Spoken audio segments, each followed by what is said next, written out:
மகிஷாசுரன் என்ற அசுரன் பிரம்மாவிடம் தவமிருந்து பெற்ற வரப்பிரசாதம் ஒன்று காரணமாக எந்த ஒரு தெய்வம் அல்லது மனிதராலும் அவனை வெல்ல முடியாது என்பதாக இருந்தது.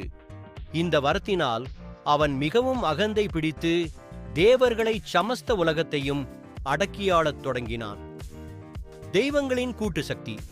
தேவர்கள் அனைவரும் பிரம்மா, விஷ்ணு, சிவா ஆகிய மூர்த்திகளிடம் சென்று உதவி கேட்டார்கள்.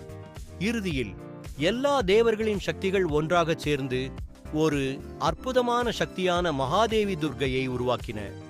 அவளது உருவம் மிகவும் திகழ்ந்தது. முழங்கையிலிருந்து ஒளிவீசும் கதிர்கள், பல கைகளில் பல்வேறு ஆயுதங்கள், வெற்றியை குறிக்கும் சிங்கம் மீது அரியணை போல் அமர்ந்திருக்கின்றது ஆயுதங்கள்.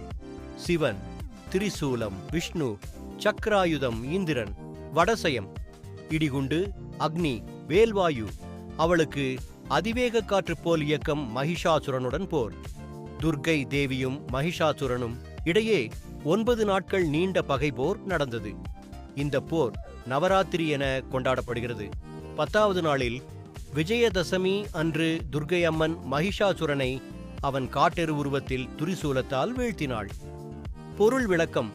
துர்க்கை அம்மன் என்பது சக்தியின் வடிவம். அவள் தீய சக்திகளுக்கு எதிரான போராளி. தமிழ்நாட்டில் துர்க்கை அம்மன் என்பது கிராம தேவி, காவல் தெய்வம் எனவும் வணங்கப்படுகிறாள். Please subscribe our channel.